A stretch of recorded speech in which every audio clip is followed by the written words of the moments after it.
کہ سرور کائنات عصر کے وقت شام کا وقت تھا، بے چین ہے سرکار دو عالم، میں پریشان تھا کہ حضور کیوں پریشان ہیں۔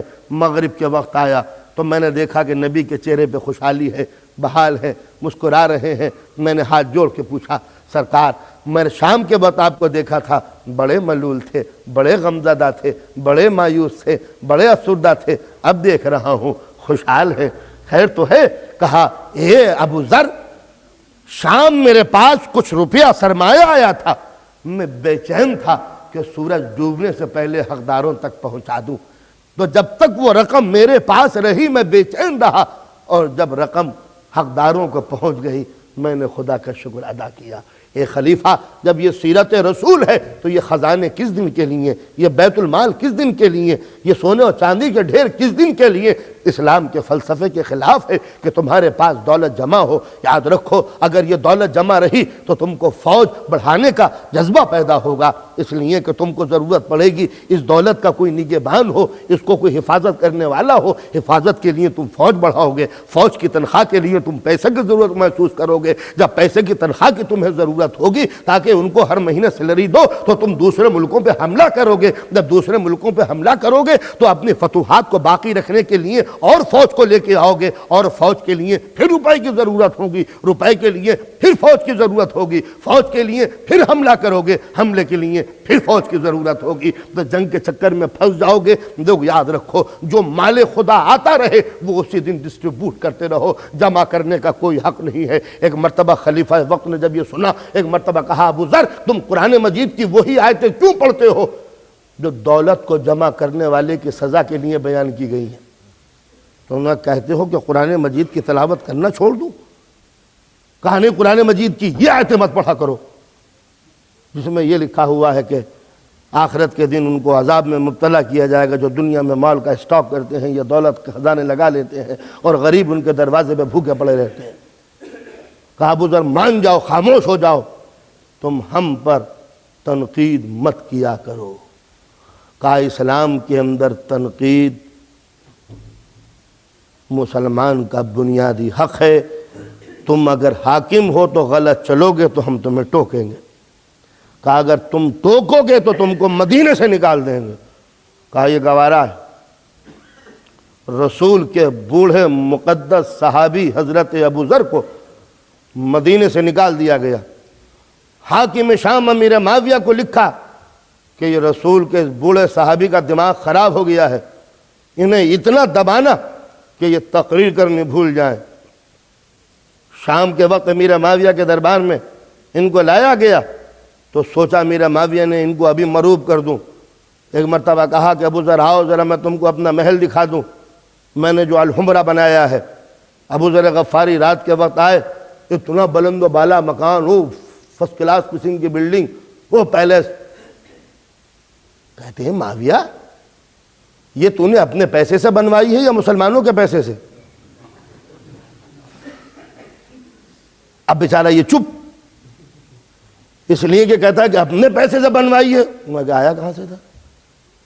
آیا کہاں سے تھا؟ مدینے سے تو خالی ہاتھ چلے تھے، یہاں سے کہاں سے تمہاری ہے یہ رقم آئی کہاں سے؟ تو کہتے ہیں کہ اگر تو نے اپنے پیسے سے بنوایا تو فضول خرچی ہے، رقم کہاں سے آئی؟ اور اگر مسلمانوں کے خرچے سے بنوایا تو یہ غصب ہے، حرام۔ مسلمانوں کے پیسے سے بنوایا کیسے؟ انہوں نے کہا ابو ذر تم تھک گئے ہوگے، جا کے لیٹ جاؤ۔ انہوں نے کہا خدا حافظ۔ اگلے دن آئے پھر وہی مسجد اور تلقین شروع کر دی۔ صحابی رسول کی زیارت کرنے کے لیے دمشق کے سینکڑوں آدمی، سینکڑوں مرد، سینکڑوں بوڑھے، سینکڑوں بچے چلے گئے۔ شام کے آدمیوں کو بزرگ بتا رہے ہیں دیکھو یہ وہ رسول کا مقدس صحابی ہے کہ جس نے شروع ہی سے رسول کے ساتھ اپنی زندگی گزاری ہے، اور حضور کا یہ فرمانا ہے کہ سورج کی جب کرنیں زمین پہ گرتی ہے تو ابو ذر غفاری سے زیادہ ایماندار کسی کو نہیں پاتی۔ تو جب یہ حدیثیں بیان کی جا رہی ہیں ابو ذر غفاری کی شان میں، تو ایک مرتبہ مسجد میں بھیڑ لگی ہوئی ہے، ایک انبار، ایک ہجوم، کئی دن گزر گئے، رسول کا یہ بوڑھا صحابی دنیا کے سامنے کہتا ہے کہ دیکھو صرف اللہ سے ڈرنا چاہیے، حاکم وقت سے ڈرنے کا کوئی سوال نہیں ہے۔ یاد رکھو اگر حاکم ظالم سے ڈرو گے تو تم دین کو بیچ کھاؤ گے۔ کل آج تم ڈر رہے ہو، کل دین کو بیچو گے، کل قرآن کو چھوڑو گے، کل اسلام کو چھوڑ دو گے۔ لہٰذا صرف اللہ سے ڈرو تاکہ بندے سے ڈرنے کی نوبت نہ آئے۔ جب یہ تقریر ہو رہی تھی تو ایک مرتبہ ایک سپاہی نے کہا، ابو ذر خود تو اپنے مکان میں تم دولت کو رکھتے ہو اور پبلک سے آ کے کہتے ہو کہ دولت جمع کرنا حرام ہے۔ ابو ذر نے کہا کہ جھوٹوں پہ خدا کی لعنت ہو، اگر ہم جھوٹ بول رہے ہیں، تم نے مکان کے اندر کیا روپیہ نہیں چھپا رکھا؟ اب پوری مسجد، اس میں ایک بیچارہ مقدس صحابی، اسٹیٹ کا ایک نوکر سولجر، وہ یہ کہہ رہا ہے کہ تم نے اپنے گھر میں روپیہ چھپا رکھا ہے۔ تو ایک مرتبہ کہا چلو دیکھو، پوری مسجد ساتھ ساتھ چلی، ابو ذر غفاری ساتھ ساتھ چلے، ملک کے جو پرائم منسٹر تھے عمر عاص وہ بھی آگے آگے چلے، امیر معاویہ حاکم شام وہ بھی ساتھ ساتھ چلے۔ ایک ہنگامہ، صحابیت کی آبرو خطرے میں تھی، پوری تبلیغ ڈاماڈول ہو رہی تھی۔ ایک سپاہی نے ٹوک دیا تھا کہ تمہارے اس ہٹ میں، تمہارے اس مکان میں، جھوپڑی کے اندر پیسے رکھے ہوئے ہیں اور پبلک سے کہتے ہو پیسے جمع نہ کرو۔ ابو ذر نے کہا جھوٹوں پہ خدا کی لعنت ہو۔ اب ایک مرتبہ جب وہ چھوٹا سا مکان آیا جو شہر کے باہر تھا، اس پہ کوئی گیٹ یا کوئی دروازہ نہیں تھا، ایک مرتبہ سپاہی ایک گیا، دروازے پہ ابو ذر کھڑے ہوئے، انہوں نے کہا دیکھ کے آؤ۔ تو اب کوئی فرنیچر ہو، کوئی صوفہ سیٹ ہو، کوئی ڈبل بیڈ ہو، کوئی ریفریجریٹر ہو تو آدمی تلاش کرے۔ ایک زمین پہ ایک چمڑا بچھا ہوا ہے، یہی کل فرنیچر ہے، یہ کل مکان ہے۔ اب ادھر سے ادھر دیکھ رہے ہیں، ادھر سے دیکھ رہے ہیں چاروں طرف۔ اور ایک مرتبہ ابو ذر کہتے ہیں عمر عاص اب یہ تمہارے سپاہی تھک گئے، تم خود دیکھ لو کہاں ہے وہ۔ اب انہوں نے دیکھا کہ کچھ ہو تو دیکھیں، پورا مجمع چلا رہا ہے، اس سپاہی سے کہہ رہا بتاؤ کہاں ہے۔ تو ایک مرتبہ ابو ذر کھڑے ہوئے، انہوں نے کہا بھائیوں یہ بھی صحیح کہہ رہا ہے، میں بھی صحیح کہہ رہا ہوں۔ تو کیا مطلب؟ ان سے پوچھا کہ رات کی تاریکی میں امیر معاویہ کے جس سپاہی نے تھیلی رکھی تھی وہ صبح ہوتے ہوتے ہی غریبوں میں بانٹ دی گئی۔ یہ بھی صحیح کہہ رہے ہیں، میں بھی صحیح کہہ رہا ہوں۔ ہاں وہ تھیلی ضرور تم نے رات ڈالی تھی، مگر تم بھول گئے کہ ابو ذر غفاری اس وقت نماز میں مشغول نہیں، دین کے اصول کے تحفظ میں مشغول تھا۔ لہٰذا جو رسول کی سیرت بیان کر رہا ہو، دیکھو دولت کو جمع مت کرنا، تو لہٰذا وہ صبح ہوتے ہوتے غریبوں میں بانٹ دی گئی۔ اب فرمائیے آپ کیا کہتے ہیں؟ پوری سیاست فیل ہو گئی۔ اندازہ لگایا ایک حق پرست ہو تو مملکت شام تھرا جاتی ہے۔ آخر میں مجبور ہو کر حاکم شام نے مدینہ کے خلیفہ کو لکھا کہ اگر میرا یہ صوبہ بچانا ہے تو ابو ذر کو بلا لو ورنہ گیا۔ انہوں نے بھیجا تھا کہ مدینہ بچانا ہو تو تم سنبھالو، یہ کہہ رہے ہیں کہ صوبہ بچانا ہو تو تم سنبھالو۔ ابو ذر غفاری کے ساتھ بڑی بدسلوکی کی گئی کہ امیر معاویہ نے ایک اونٹ کے اوپر اس طرح بٹھایا کہ دونوں ٹانگیں نیچے سے پیر میں باندھ دی گئی تاکہ یہ اتر نہ سکے، اور ایک مرتبہ حکم دے دیا آرام کرنے کی کوئی ضرورت نہیں ہے۔ کہاں شام کا دمشق اور کہاں مدینہ منورہ۔ جس وقت رسول کا یہ بوڑھا صحابی آیا تو ٹانگوں کا گوشت نیچے گر چکا تھا۔ رسول کے اس مقدس صحابی کو اس انداز سے اتارا گیا، اتارنے کے بعد پھر بھی انہوں نے یہی کہا مسلمانوں جب تک یہ زندگی ہے حق بولوں گا، سچ بولوں گا۔ اسلام نے یہ دولت جمع کرنے کا سلیقہ کبھی نہیں سکھایا تھا۔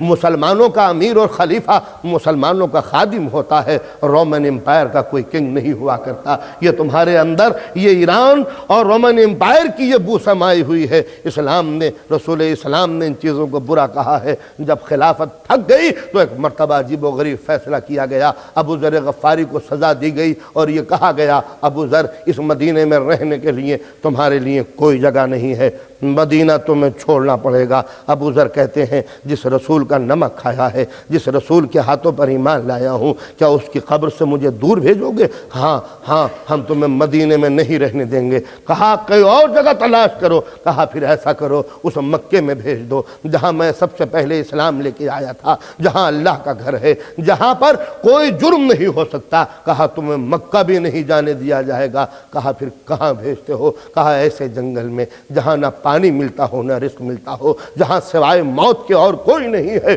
ایک مرتبہ اسٹیٹ کی طرف سے حکم ہوا کل ابو ذر مدینہ چھوڑ دیں گے، اور کوئی بھی مدینے کا آدمی ابو ذر کو چھوڑنے کے لیے سی آف کرنے کے لیے نہیں جائے گا۔ رات گزر گئی، نماز صبح تمام ہوئی، اللہ کے رسول کا یہ مقدس صحابی اپنا مختصر سا سامان، ایک بیٹا ایک بچی شریک حیات، کچھ تھوڑے سے صرف بھیڑے، یہ ساتھ لے کے چلا، یہ کل کائنات تھی۔ ایک مرتبہ جس وقت گھر سے چلا ہے تو ابو ذر نے کسی کی طرف پلٹ کے نہیں دیکھا، مگر ایک دروازہ تھا، جلا ہوا دروازہ، جس کو ابو ذر بار بار پلٹ کے دیکھتے چلے جاتے ہیں، جیسے امید ہو کہ دنیا کے دروازوں سے کوئی نہیں نکلے گا مگر اس دروازے کے رہنے والے ضرور نکلیں گے۔ ہوا بھی یہی کہ ایک مرتبہ دروازہ کھلا، ایک شخص دو بچوں کو لے کے آگے بڑھا، وہ روتا جاتا تھا، کہتا جاتا تھا میرے حسن میرے حسین، کیا تم چچا کو چھوڑنے کے لیے نہیں جاؤ گے؟ جملے ملاحظہ فرمائیں کہ کیا تم اپنے چچا کو چھوڑنے کے لیے نہیں جاؤ گے؟ وہ یاد ہوگا جس وقت جون نے شہادت کی اجازت مانگی ہے تو مولا نے یہی جملے کہے تھے، تو میرے چچا کی یادگار ہے۔ کیا تم چچا کو چھوڑنے کے لیے نہیں جاؤ گے؟ دونوں شہزادے آگے بڑھے اور ابو ذر کیا ہاتھ میں ہاتھ ڈال دیے۔ ابو ذر نے یوں تو علی کو بھی دیکھا، مگر جیسے شہزادوں کو دیکھا چیخ مار کے ابو ذر رونے پڑے، رو پڑے، چیخ پڑے، شہزادوں میرا دم گھٹ رہا تھا، میرا دم گھٹ رہا تھا یہ سوچ کے کہ دنیا ڈر کے اپنے گھروں میں بیٹھ جائے، مگر نبوت کے بیٹے ڈرا نہیں کرتے۔ میں بار بار پلٹ کے اس دروازے کو دیکھ رہا تھا کہ دنیا نہ آئے مگر میرے شہزادے ضرور آئیں گے، میرے شہزادے ضرور آئیں گے۔ تم آگئے، میرے دل کو سکون ملا۔ یہ جملے تمام ہوئے، ایک مرتبہ امام حسین آگے بڑھے، چچا اپنے دل کو کس منزل پہ پاتے ہو؟ سمجھئے شہزادے خدا کا شکر ہے کہ میں حق پر ہوں۔ بس جملہ سنا کہ میں حق پر ہوں تو حسین نے کہا چچا جب انسان حق پر ہو تو اب دنیا کی کوئی مصیبت نہیں رہ جاتی۔ تم وطن چھوڑ دو، حق والوں کو وطن چھوڑ دینا چاہیے۔ یہ حسین کا بچپن بول رہا ہے، یہ حسین کا شباب بول رہا ہے۔ اللہ کی قسم ابو ذر سے جو جملے کہے تھے وہ حسین نے خود پورا کر کے دکھا دیے۔ یہ سننا تھا جیسے ابو ذر کی جھکی ہوئی کمر سیدھی ہو گئی۔ حسین مجھے بڑی طاقت مل گئی، بڑی طاقت مل گئی حسین مجھے، میرے قدم ڈگمگا گئے تھے، پھر پیروں کے اندر استحکام پیدا ہوا۔ اچھا خدا حافظ۔ ایک مرتبہ مولا کو سلام کیا، نہ پوچھئے کہ آج علی کی نگاہوں کے اندر آنسو ہے۔ ایک شخص آگے بڑھا، اے علی تمہیں خلیفہ کا حکم نہیں معلوم تھا؟ تمہیں خلیفہ کا حکم نہیں معلوم تھا؟ ایک مرتبہ علی نے تازیانہ لے کے ایک تازیانہ مارا، مروان تجھے کیا رسول کا حکم نہیں معلوم تھا کہ ابو ذر جیسا پاک باز دنیا میں کوئی نہیں ہے؟ کیا تجھ کو یہ بھی نہیں بتایا تھا رسول نے کہ مومن کو اس کے وطن سے نکالا نہیں جائے گا، اور تم رسول کے صحابی کو نکال کر کافر ہو گئے ہو؟ یہ جملے وہ تھے جو مدینے کے اندر کسی بم سے کم نہیں پڑے۔ مروان خاموشی سے چلا گیا۔